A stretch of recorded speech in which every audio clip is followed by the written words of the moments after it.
My name is Ruth. I'm 81 years old. I'm recording this because I need to say it out loud, not for attention, not because I think anyone needs to hear it. It, but because if I don't say it now, I never will. And I've already spent 60 years not saying it. There's a bench outside a train station in Newark. Green paint, chipped at the edges. I don't know if it's still there. I haven't been back, but I can see it perfectly. I sat on that bench on a Tuesday afternoon in October 1964. I was 21. I had a suitcase at my feet and a coat that didn't fit right.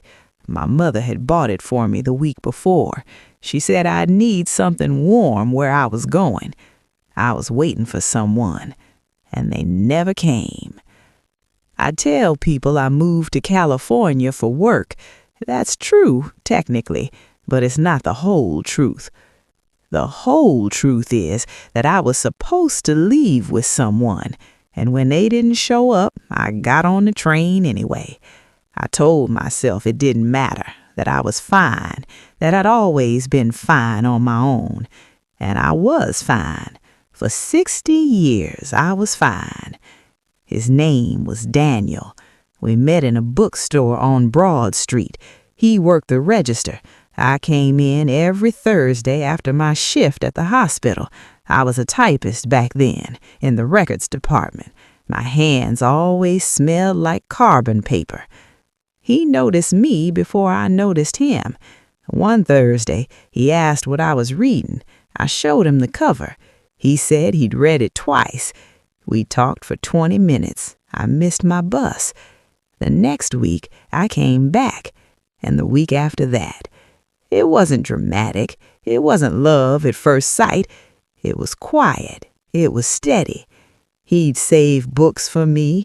I'd bring him coffee from the diner next door. We talked about leaving Newark, about going somewhere we could start over, somewhere we didn't have to explain ourselves.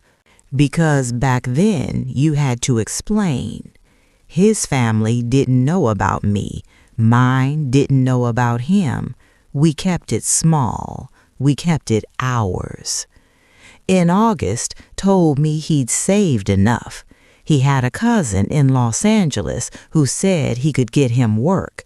He asked if I'd come with him. I said yes. We picked a date, October 13th, a Tuesday. We'd meet at the station at 2 o'clock. We'd take the 2:45 to Chicago, then transfer west. I bought the ticket 3 weeks early. I didn't tell my mother until the night before. She didn't cry, she didn't yell. She just looked at me and said, "You're really going to do this?"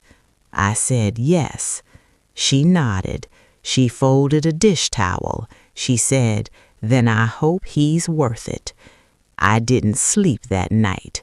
I got to the station at 1:30.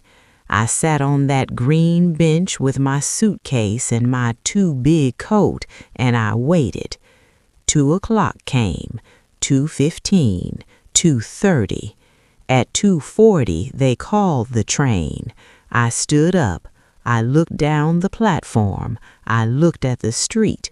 He wasn't there. I got on the train. I don't know why.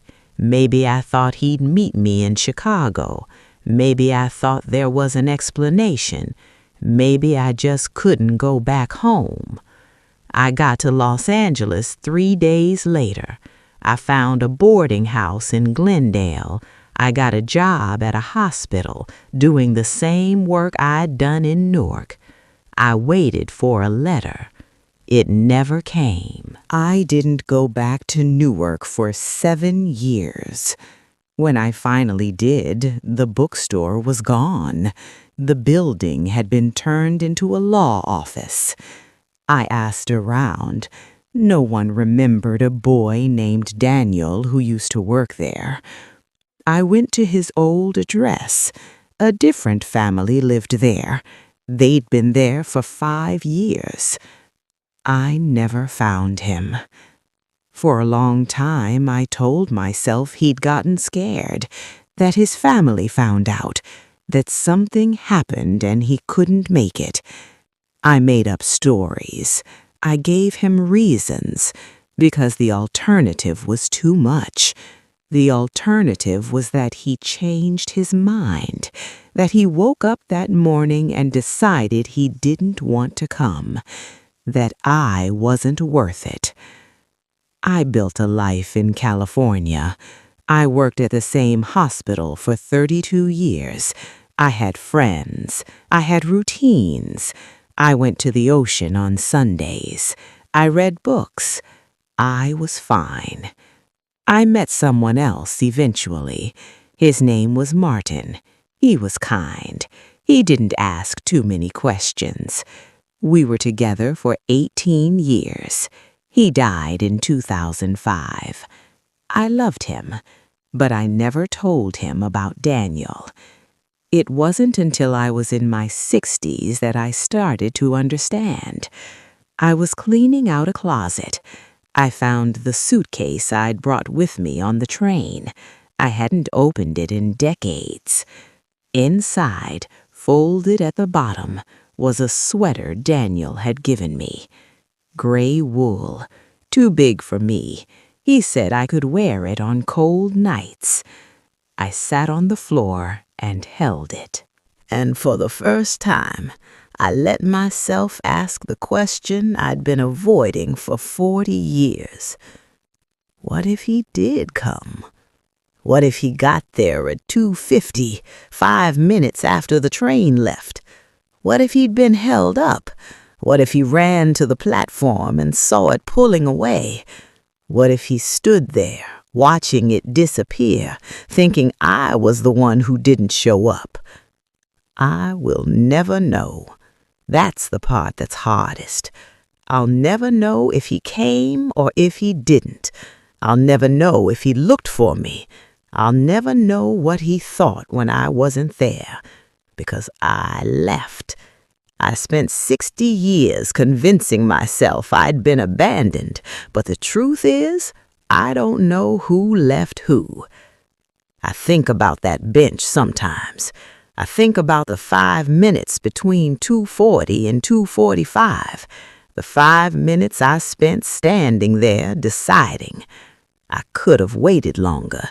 I could have missed the train. I could have stayed one more hour, one more day. But I didn't. I got on, and maybe that was the right choice. Maybe it wasn't. But I made it in 5 minutes, and I've lived with it for 60 years. I don't tell you this because I think you should wait longer. I don't tell you this because I think I made a mistake. I tell you this because I need you to understand something I didn't understand until it was too late. When you leave, you don't just leave a place. You leave a version of the story, and the person you left behind gets to finish it however they want. Maybe Daniel forgot about me the next week. Maybe he met someone else and never looked back. Or maybe he spent years wondering where I went. Maybe he looked for me. Maybe he didn't. I'll never know. And that's the cost. I am 81 now. Martin's been gone for almost 20 years. My mother's been gone for 30.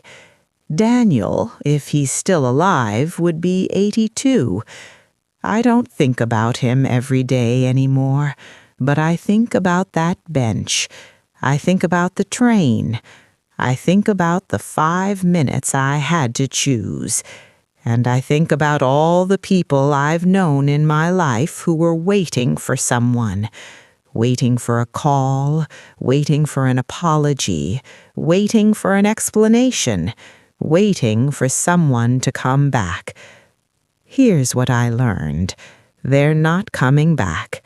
Not because they don't care, not because they don't think about you, but because they're waiting too. They're sitting on their own bench in their own city, wondering if you're ever going to show up, and neither of you moves because you're both so sure the other one left first. I don't know if Daniel came to that station, but I know I got on the train. And maybe that's all that matters. Maybe the story doesn't need an ending. Maybe it just needs to be told. I am recording this in my apartment in Pasadena. It's quiet here. I live alone. I have a cat named Pepper. She's asleep on the chair beside me. I don't have much left to say, but I wanted to say this. If you're waiting for someone to come back, I can't tell you they will. I can't tell you they won't, but I can tell you that waiting doesn't bring them closer. It just makes the years longer. I don't regret getting on that train, but I regret not knowing. I regret not going back sooner. I regret not asking the questions I was too afraid to ask. There's a difference between moving on and running away, and it took me 60 years to realize I never knew which one I did. Maybe you're listening to this and you're thinking about someone you lost, someone you left, someone who left you. Maybe you tell yourself they're not coming back. Maybe you're right. But maybe you're sitting on the same bench they are, and neither of you knows it. I don't have an answer for you. I don't have advice. I just have this. A story about a train I got on in 1964. A man I never saw again. And 60 years of wondering. That's all. If you stayed with me through this, thank you. If this made you think of someone, maybe you don't have to wait as long as I did. Maybe you can ask the question I never asked. Maybe you'll get an answer. Maybe you won't. But at least you'll know. My name is Ruth. I'm 81 years old, and I'm still sitting on that bench.